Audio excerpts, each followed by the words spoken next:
Virginia, but she was home for the summer in Pennsylvania when our story begins.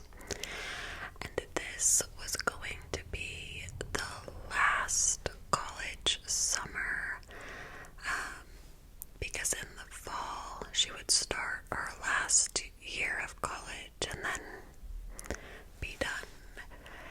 She played lacrosse at George Mason, and she had always been a very athletic person. On June 20th, 1996, she asked her mom, and her mom's name was Gail, if she could borrow her car to go to Smokey Joe's Tavern. She met up with some friends, and according to one of these friends, she left alone around 1:30 a.m. About a half hour later, her car was discovered on an off-ramp on Interstate 476, or the Blue Route. The lights and radio were on, her engine was running, the passenger side door was open, and there was blood on the ground, like around the car. Police knew right away that foul play was involved. Not only was there blood on the ground, there was blood spatter on the guardrail, and I guess there was a tire iron found as well. Now, all of the tires on Amy's car were properly inflated, so the presence of this tire iron was raising some red flags, plus there's blood everywhere.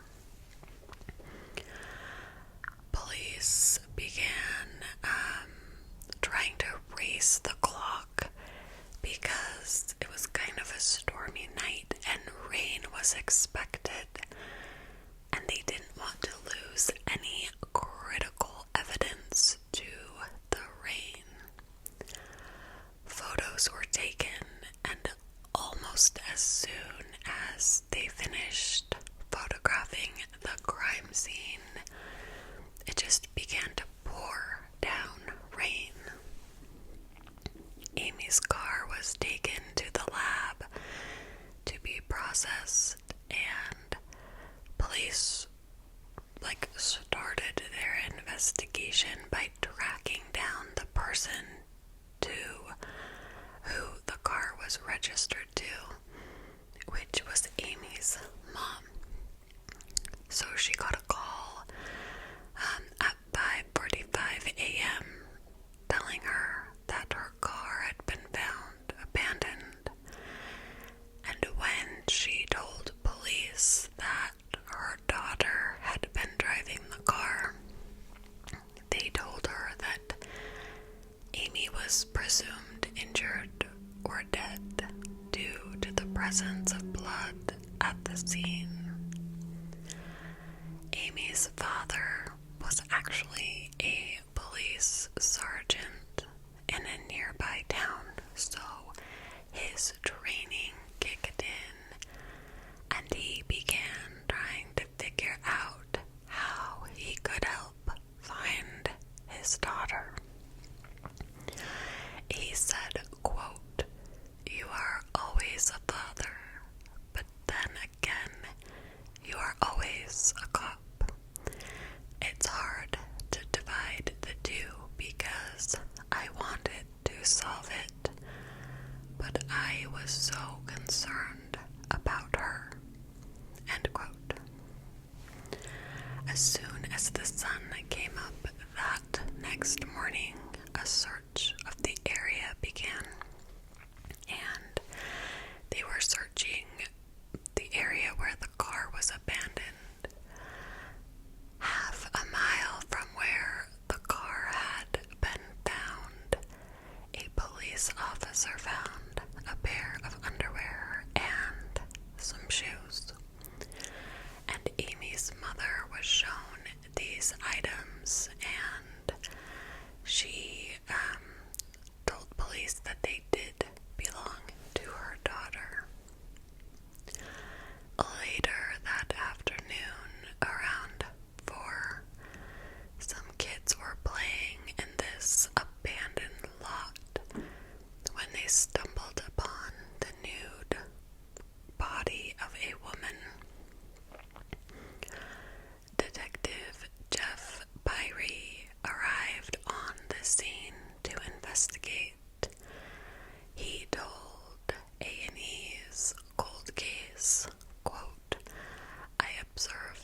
investigators didn't find any more evidence to help in the case.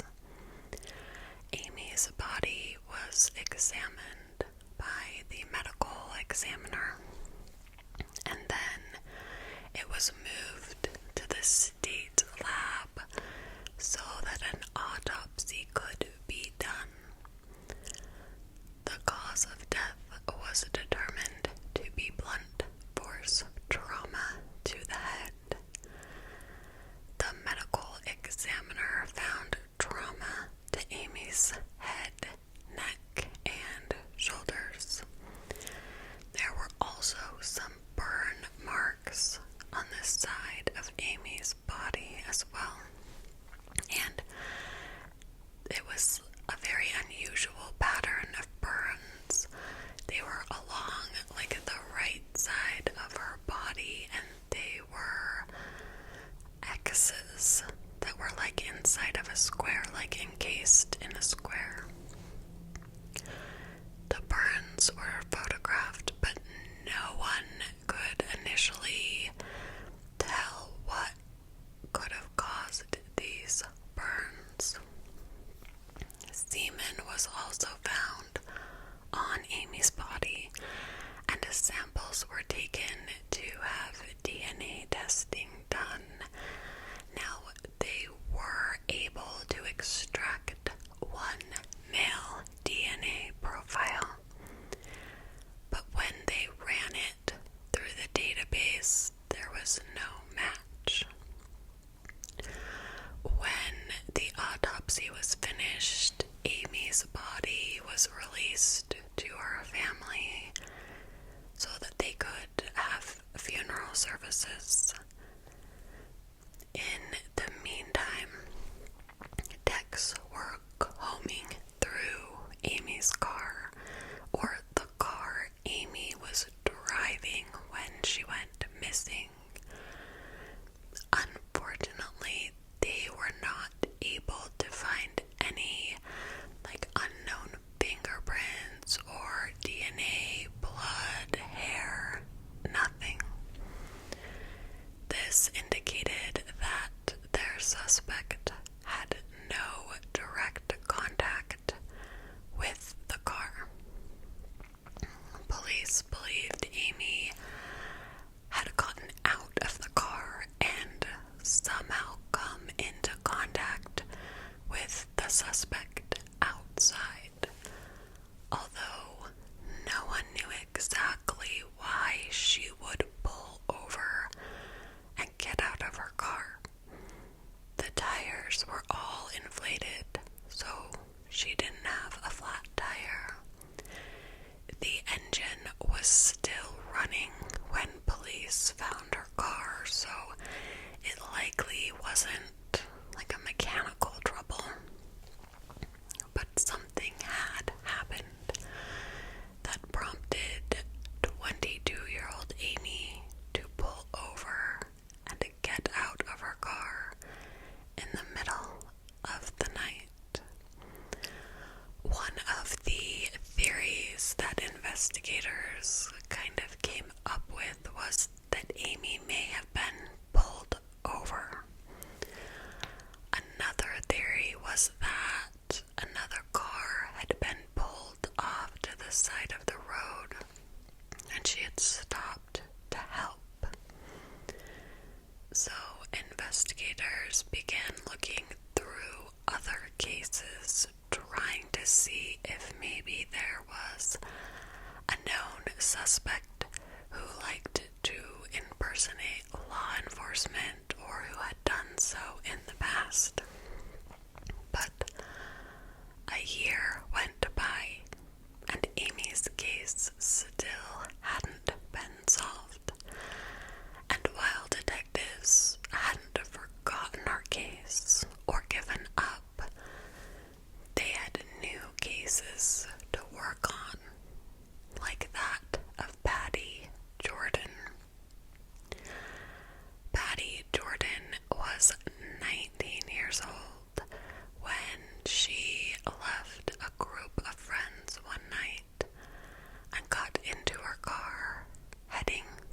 Interstate 95.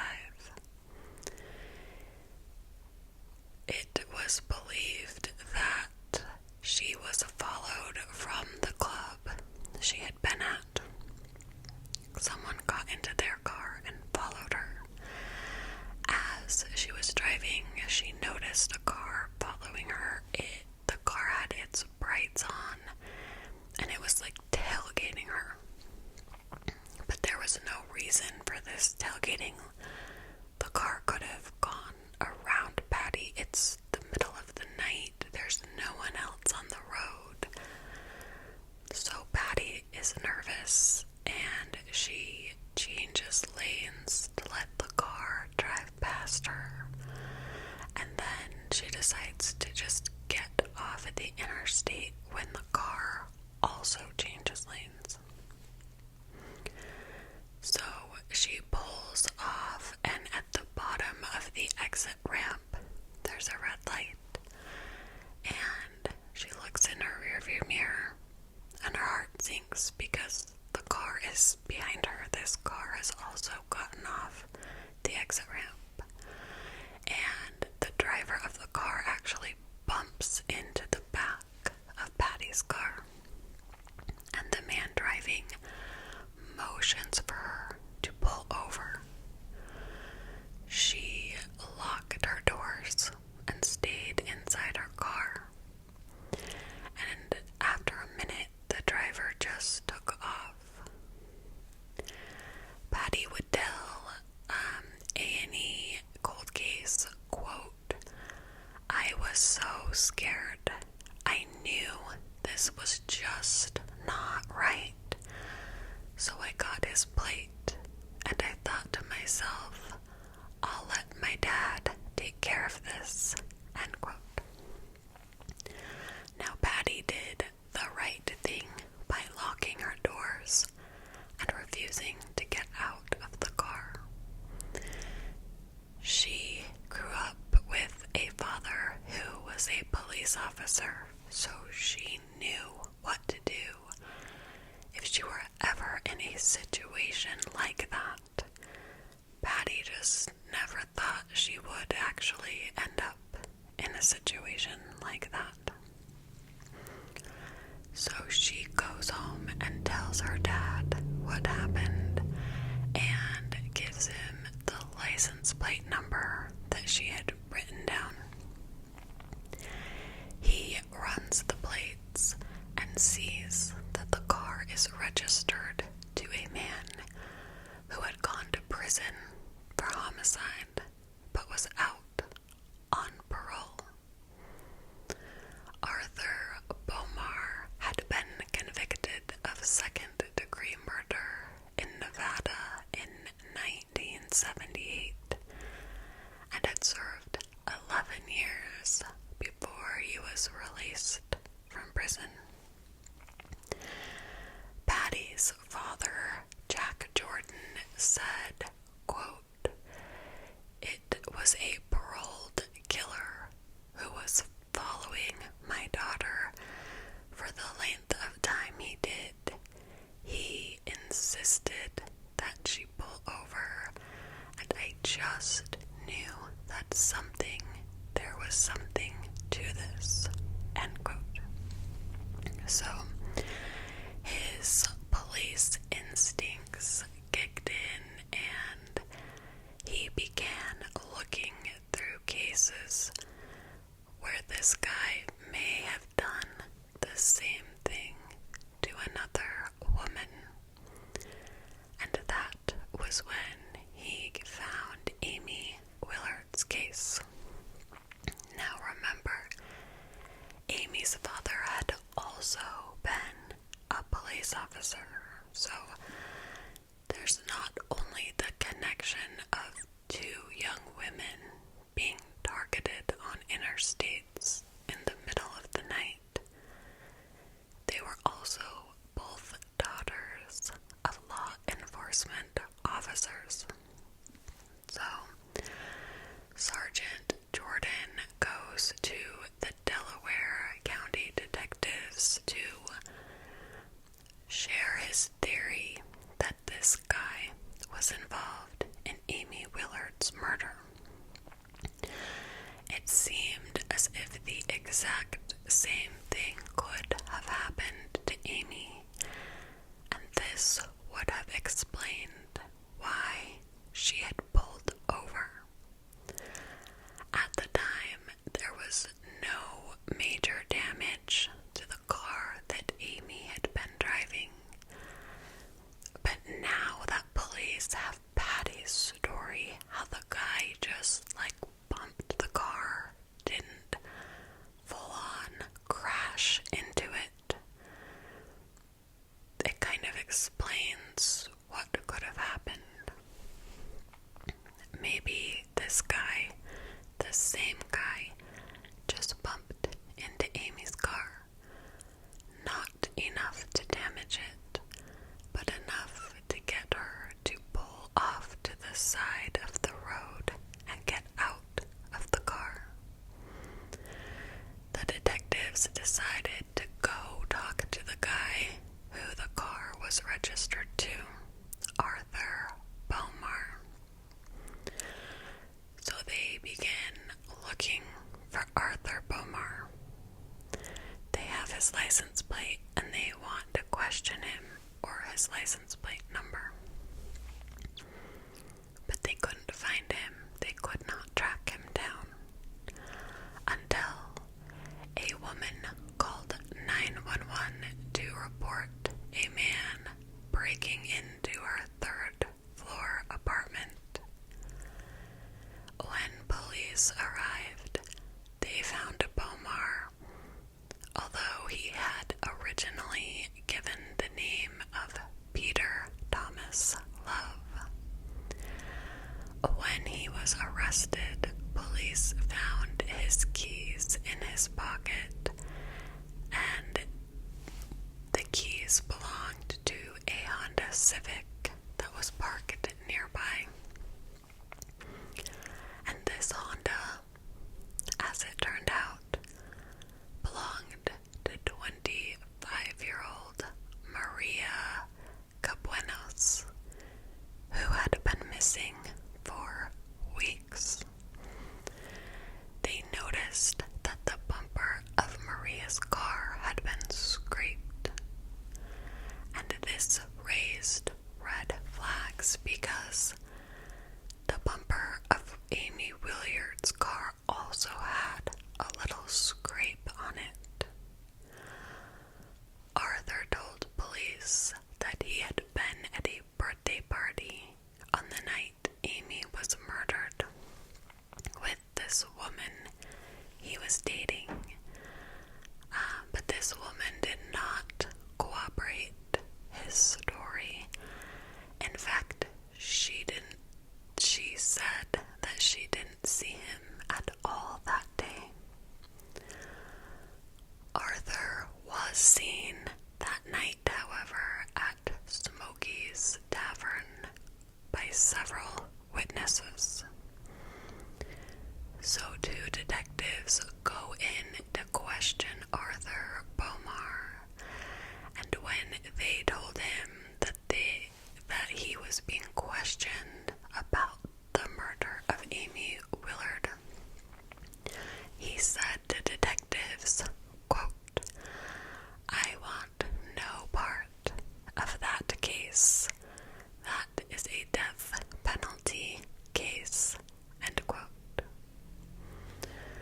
So the most frustrating thing about Amy's case was that detectives didn't have really any physical evidence linking Arthur to Amy's murder.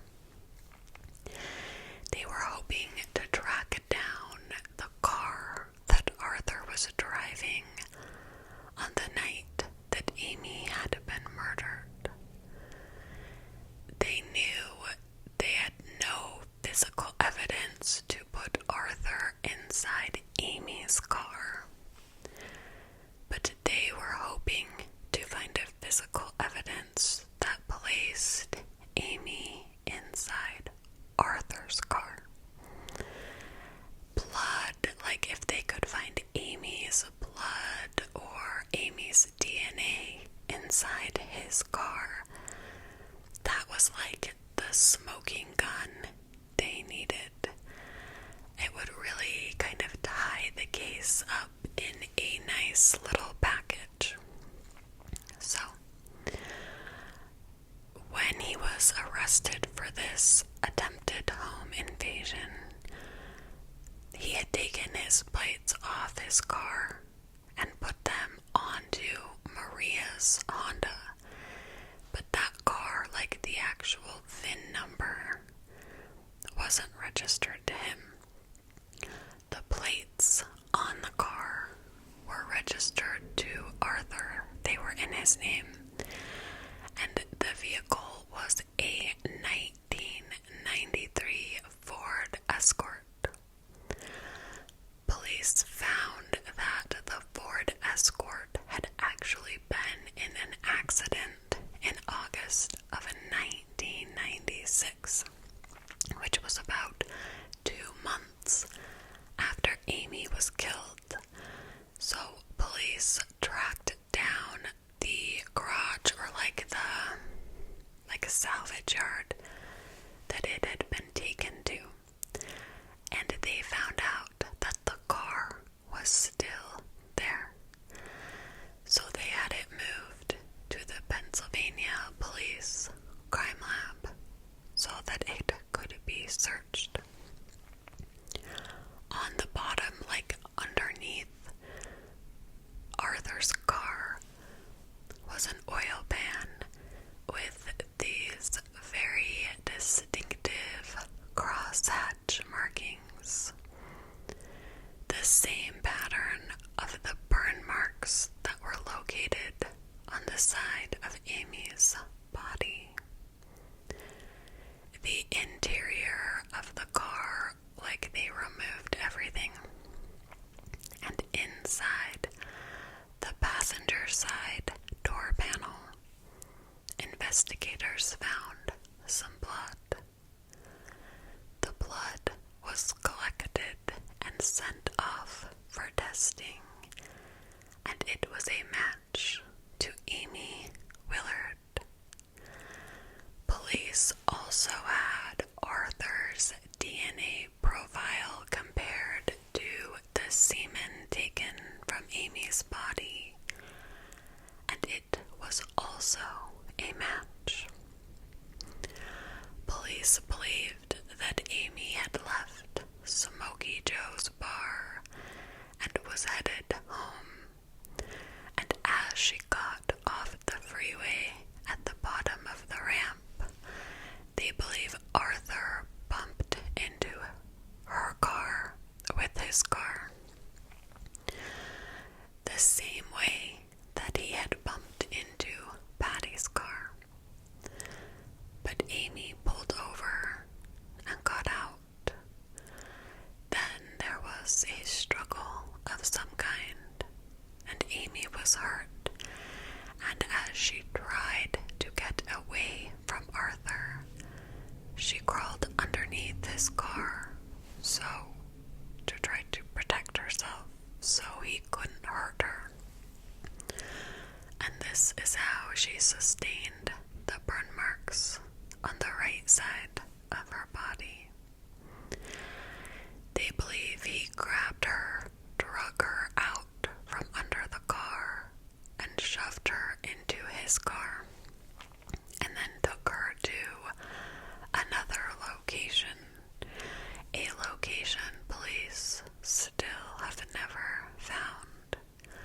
He assaulted her and killed her and dumped her body.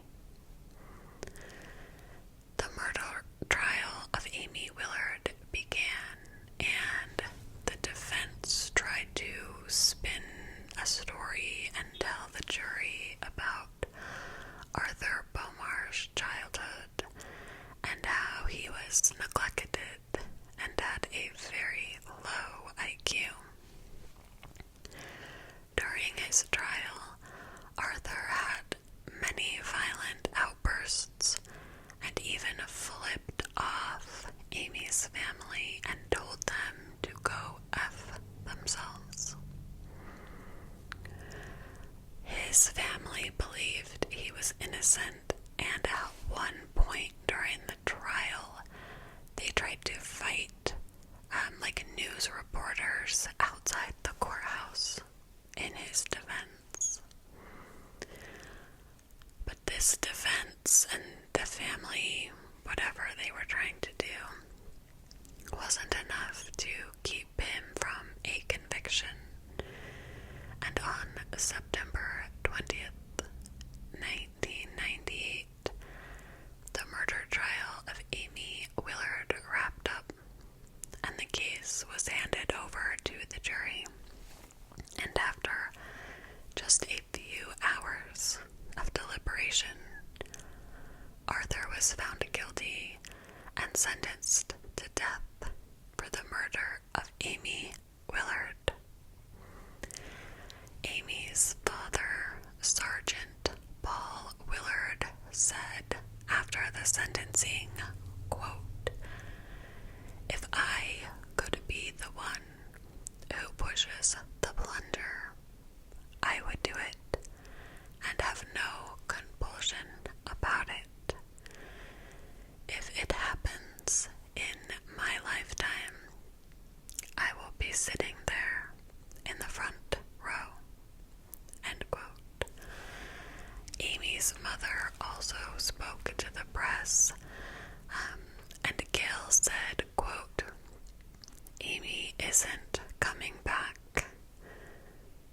No matter what happens, she's not coming back. And that's the only thing I really want, is for her to come back to life. And I can't get that. So whatever else happens, happens." End quote. In January of 1999, 2 months after Arthur was found guilty in Amie's murder, the remains of Maria Campomos were found in a field just outside Philadelphia. Blood found in the car Arthur was driving had been matched to Maria, and detectives believe that he is the one responsible for her death. But Arthur is already facing a death sentence, and no charges in Maria's case have ever been filed against him. In 2000, Amie's Law, or the Victims of Trafficking and Violence Protection Act, was passed. It encourages states to keep rapists, murderers, and child molesters in prison for longer. It will hold states financially accountable if they fail to do so. The U.S. Lacrosse has created a national award in Amie's honor.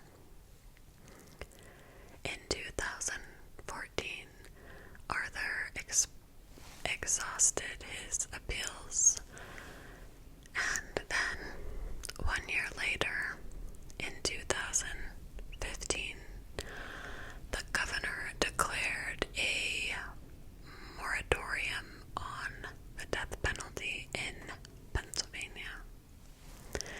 And this is the Aimee Willard case. It is so heartbreaking. I am so grateful, or glad, I guess, that Patty had the sense not to get out of her car, because she really was the one who, as a very young woman, helped break this case or solve this case. Not only did she keep herself safe, but she had the presence of mind in such a terrifying situation to look at the man's license plate. She memorized it and wrote it